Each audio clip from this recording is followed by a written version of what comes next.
नमस्कार, मी सिद्धी. चाणक्य न्यूज मराठीमध्ये आपलं स्वागत आहे. बातमी आहे पंढरपूरवरून.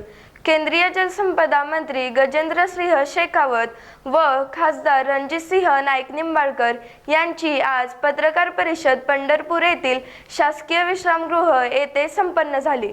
पाहुयात काय म्हणाले ते. धन्यवाद मित्रों। भारतीय जनता पार्टी द्वारा आयोजित आज इस प्रेस वार्ता में मेरे साथ उपस्थित मेरे मित्र और संसद के साथी श्री रणजीत सिंह निंबालकर जी, आदरणीय विधायक जी, भारतीय जनता पार्टी के सभी दायित्ववान कार्यकर्ता बंधु और आज इस प्रेस वार्ता में भारतीय जनता पार्टी के निमंत्रण पर आए हुए सभी सम्मानीय पत्रकार मित्रों, 2014 से लेकर के 2019 तक माननीय प्रधानमंत्री जी के नेतृत्व में और तत्कालीन भाजपा नीति सरकार में आदरणीय मुख्यमंत्री तत्कालीन श्री देवेंद्र फडणवीस जी के नेतृत्व में महाराष्ट्र के सूखाग्रस्त इलाकों बीच में किसानों के जीवन में परिवर्तन लाने के लिए और माननीय प्रधानमंत्री जी का संकल्प के आम देश के किसानों की आमदनी में वृद्धि करेंगे, दोगुना करेंगे, संकल्प को सच करने के लिए महाराष्ट्र को लगभग 50,000 करोड़ रुपए से ज्यादा लागत का एक विशेष पैकेज दिया गया। इसके साथ साथ में प्रधानमंत्री कृषि सिंचाई योजना में जो विशेष 99 प्रोजेक्ट्स सम्मिलित किए गए उसमें भी प्रमुखता के साथ में महाराष्ट्र के पैकेजेस को, प्रोजेक्ट्स को सम्मिलित किया था। लेकिन दुर्भाग्य से बीच में जिस तरह की परिस्थितियां महाराष्ट्र में बनी और उसके चलते जिस तरह से इन सब कामों को लेकर के उदासीनता तत्कालीन सरकार की रही, बहुत सारे प्रोजेक्ट्स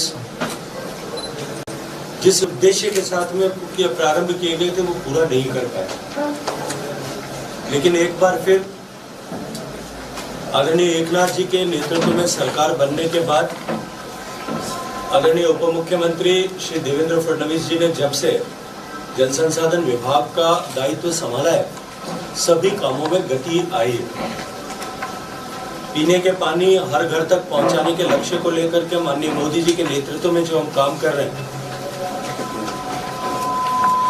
मुझे बहुत दुख होता है कि बीच के इस 1.5-2 साल के कालखंड में महाराष्ट्र देश के सबसे कम गति से काम करने वाले प्रदेशों में से एक था। लेकिन उस दिशा में भी उल्लेखनीय प्रगति पिछले कुछ माह में हुई है और महाराष्ट्र सरकार जिस गंभीरता के साथ में अब उस पर काम कर रही है, 2024 तक हम पीने का पानी हर घर तक पहुंचाने में माननीय मोदी जी के संकल्प को पूरा करने में कामयाब होंगे। आदरणीय सांसद श्री रणजीत सिंह जी ने मुझे 2019 में जब इस मंत्रालय का दायित्व मुझे मिला, मुझे इस क्षेत्र में किसानों को के साथ में जो अन्याय हो रहा है, जिस तरह से इस क्षेत्र के किसानों के हिस्से के पानी को सुनियोजित तरीके से यहाँ के हाइड्रोलॉजी डेटा को कंसील करके और दूसरे क्षेत्र में बारामती क्षेत्र में ले जाया गया था। इन्होंने मुझे पत्र लिखा था कि यहाँ एक बार इसका हाइड्रोलॉजिकल सर्वे वापस होना चाहिए। माननीय प्रधानमंत्री जी से भी आदरणीय रणजीत सिंह जी ने इसके बारे में चर्चा की थी। प्रधानमंत्री जी ने भी मुझे निर्देश दिया था कि इसका एक बार टीम भेज करके सर्वे किया जाना चाहिए।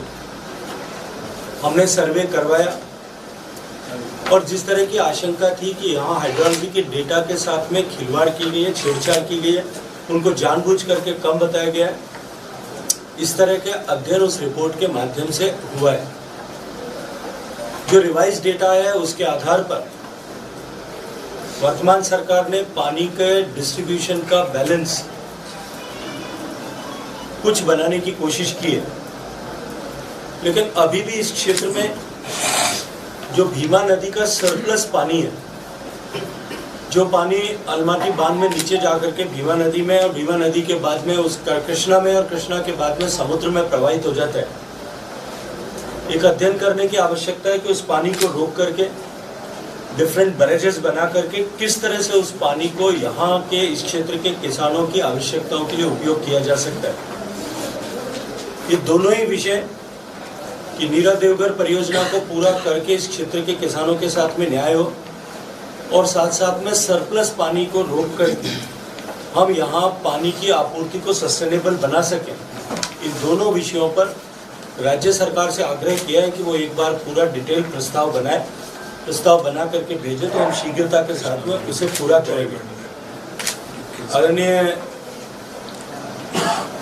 सांसद महोदय ने जो मुझे पत्र लिखा था, उस पत्र के आधार पर मैंने राज्य की सरकार को 2 बार वापस रिमाइंडर लिखा था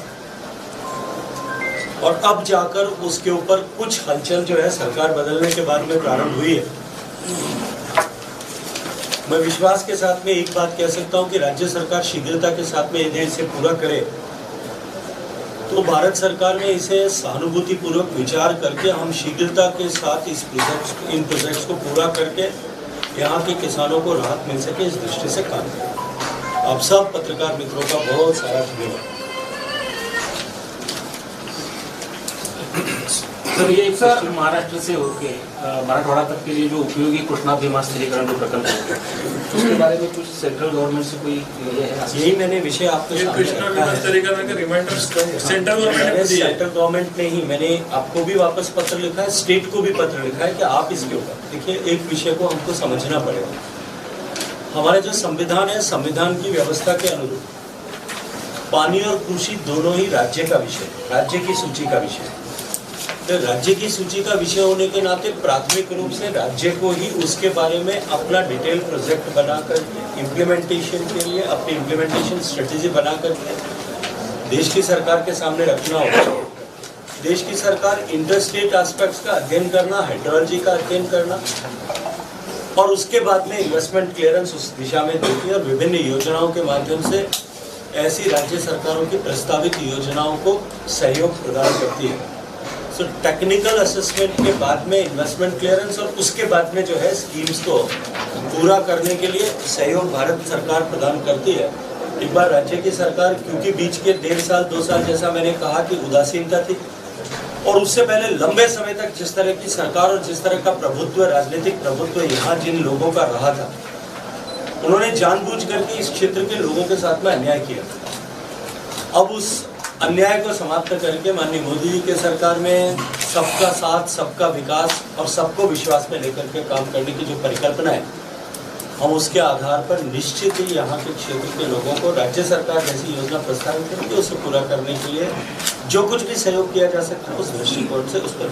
सर, आज क्या एक वो पानी के बंटवारे के लिए बच्चा आयोग का गठन हो गया था, उसका टेन्योर खत्म होने के बाद न्यायमूर्ति ब्रिजेश कुमार के अध्यक्षता में एक समिति बनाई गई।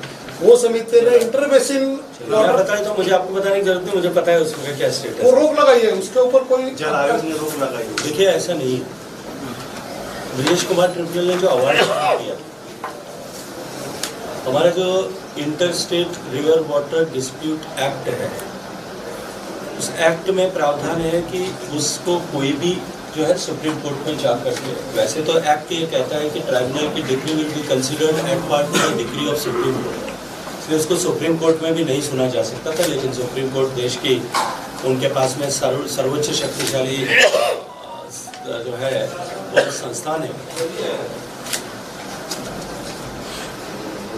ब्रिजेश कुमार ट्रिब्यूनल ने जो अवार्ड दिया है, उस अवार्ड के बाद में जिस तरह से आंध्र प्रदेश का रीऑर्गेनाइजेशन, तेलंगाना की सरकार ने सुप्रीम कोर्ट में एक बात दायर किया कि इसको कंसीडर पूरी ट्रीटी को किया जाना चाहिए, लेकिन तेलंगाना और आंध्र प्रदेश के बीच के जो हिस्से, हमने इस बात पर तेलंगाना को एपेक्स कमेटी की मीटिंग में, जिस मीटिंग को भारत सरकार का जल शक्ति मंत्री एज पर अपरा act Andhra Pradesh reorganisation act chair करता है, मैंने आग्रह किया था कि आप दोनों के बीच के डिस्ट्रीब्यूशन के लिए अगर तेलंगाना अपना सुप्रीम कोर्ट से अपनी एप्लीकेशन विड्रॉ कर ले तो हम जो है इस पर जो विचार करके दोनों के बीच में पानी के बंटवारे को लेकर एक नया ट्रिब्यूनल या इसी ट्रिब्यूनल को नया TOR दे करके हम काम करने के लिए आग्रह करेंगे। तेलंगाना ने वो एप्लीकेशन विड्रॉ कर लिया है, लीगल ओपिनियन के लिए उसे भेजा गया है।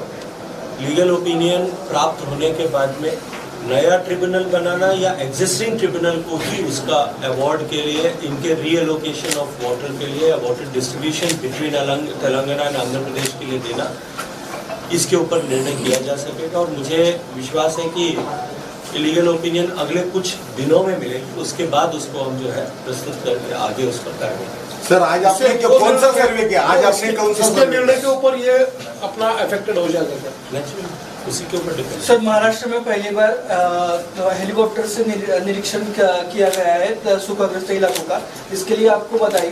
तो मेरा सवाल आपसे ये है, AIBP योजना में AIBP में शामिल होने के बावजूद भी नीरा देवगर को निधि क्यों नहीं मिल रहा? जो मैंने अभी इतना विस्तार से आपको इसके विषय में बताया है, हाँ। उसको पूरा करने के लिए हमारा जो allocation of water Brajesh Kumar tribunal ने किया है, उसका अवार्ड उसको डिक्लेयर नहीं किया जा सकता था, इसी के चलते ये रुका हुआ है। तो पूरा विस्तार में आपको समझाया उसको लेकर। सर अभी आज आज कहाँ सर्वे किया? सर आज आप कहाँ सर्वे करके आए? पुणे से लेकर के यहाँ तक सारे बांध, उनके बांधों में प्रस्तावित परियोजनाएं, वर्तमान में जो परियोजनाएं काम कर रही है, उन सबको एक बार मैंने देखा है, अधिकारियों से भी उसके बारे में चर्चा की। इससे पहले भी आदरणीय रंजीत सिंह जी के साथ में बैठकर हमने चर्चा की और आज ये निष्कर्ष तय किया है कि वर्तमान में यहाँ के जल संसाधन मंत्री और उप मुख्यमंत्री आदरणीय देवेंद्र फडणवीस जी और अधिकारियों के साथ में एक बार दिल्ली में बैठकर एक हॉलिस्टिक प्लान इस पूरे क्षेत्र के वाटर सफिशिएंसी के लिए बने, इसके ऊपर एक बार चर्चा करेंगे और उसे आगे जो है उस पर NCP के आता जो सर्वे केला ना त्याच्यामध्ये नीरा देवधर डॅम, नीरा देवधरच्या 65 किलोमीटरला जे फलटणच्या आधी कॅनॉल थांबलाय त्या कॅनॉलचं इन्स्पेक्शन केलं। कॅनॉलवरून आपण उद्धट तावशीच्या इथं जो बोगदा उजनीकडे जातो तो बोगद्याचं संपूर्ण हवाई इन्स्पेक्शन उजनी डॅम पर्यंत केलं आणि उजनी डॅम नंतर आपण पंढरपूरला आलो। सर ते याचे जे उद्धट तावशी जे केले ती स्थिरीकरणासाठी आणि आता त्याला आत्ताच्या ऑक्टोबर 2021 त्याला कृष्णा भीमा स्थिरीकरणापासून बाजूला करण्यात आलं होतं, कारण इंटरलिंक म्हणजे या बेसिनचं पाणी तिकडे देता येणार नाही म्हणून फक्त तो भीमा स्थिरीकरण म्हणून 7 TMC केलं, पण तो मूळचा प्रस्तावित बोगदा आहे तो कृष्णा भीमा स्थिरीकरणाकरताच आहे आणि त्याच्यासाठी काय मार्ग काढता येईल याच्यासाठी मंत्री महोदयांनी आता आपल्याला जे सांगितलं की त्या 2 जब तक ये ब्रजेश कुमार ट्रिब्यूनल का अवार्ड तक जो है ये इस पर फाइनल फैसला नहीं हो सकता, क्योंकि उसमें इंटरलोकल बेसिन ट्रांसफर पर उन्होंने रोक लगाया है, तब तक उसके ऊपर कार्रवाई नहीं हो सकती। एक बार ये हो जाए उसके बाद में इसको नेक्स्ट टाइम नीरा देवधरच्या विषयावर हे रिपोर्ट आहे जे केंद्र सरकारने स्टडी केला होता आणि महाराष्ट्राच्या मध्ये नीरा देवधरच्या बाबतीत राजकारण झालं। या संपूर्ण रिपोर्टमध्ये CWCच्या कमिटी आणि महाराष्ट्र कृष्णा खोरे यांनी संयुक्त स्टडी केला होता। या स्टडी प्राईम मिनिस्टर ऑफिसने जलशक्ती आणि जलशक्ती डिपार्टमेंटने एक कमिटी केली होती। त्या कमिटीला मैंने बताया कि शो की हाइड्रोलॉजी को लेकर के ही उसको रिवाइज स्टडी किया है, रिवाइज स्टडी का रिपोर्ट भी आता नीरा देवधरमध्ये कॅबिनेटमध्ये सांगोला आणि पंढरपूरसाठी समावेश करण्यासाठी उपमुख्यमंत्री महोदयांनी त्याची अनुमती घेतलेली आहे। तेव्हा कुणीही काय म्हटलं, कुणीही किती ओरडलं तरी दुष्काळी भागाला पूर्ण पाणी देण्यासाठी आम्ही सक्षम आहोत। याचबरोबर माढा आणि करमाळ्यालाही पाणी कशा मार्गे देता येईल याचाही स्टडी आज झालेला आहे। आज सगळ्या गोष्टी ओपन करत नाही, पुढच्या वेळेस सगळं सांगू। चलिए भैया, धन्यवाद, का बहुत सारा धन्यवाद। अशाच बातम्या पाहण्यासाठी पाहत रहा Chanakya news Marathi. Extra smart घर बनवण्यासाठी विश्वसनीय एकच स्मार्ट नाव, चैतन्य विहार, जिथे प्रत्येक प्लॉटला स्वतंत्र कंपाऊंड असून मुलांना खेळण्यासाठी चिल्ड्रन प्ले पार्क, सांडपाण्याची सोय म्हणून ड्रेनेजची खास सुविधा, कार्यक्रमासाठी फंक्शन हॉल, ध्यानधारणेसाठी मेडिटेशन टेरेस, सुरक्षितता म्हणून watchman cabin box, cricket, club house, gazebo garden आणि ग्राउंड देखील आहे. पिण्याचे तसेच वापरण्यायोग्य असे 1.5 लाख लिटर कॉमन पाण्याची टाकीही या ठिकाणी बसवण्यात आलेली आहे. व्यायामासाठी open gym, jogging track, concrete road street light आणि विजेची खास सोय देखील करण्यात आलेली आहे. याशिवाय वॉकवे आणि प्रत्येक प्लॉटला नेम प्लेट. हे सारं फक्त फलटणमधील चैतन्य विहार येथेच आहे. अधिक माहितीसाठी आमचा संपर्क क्रमांक 77 7000 68 70 तसेच 77 7000 68 71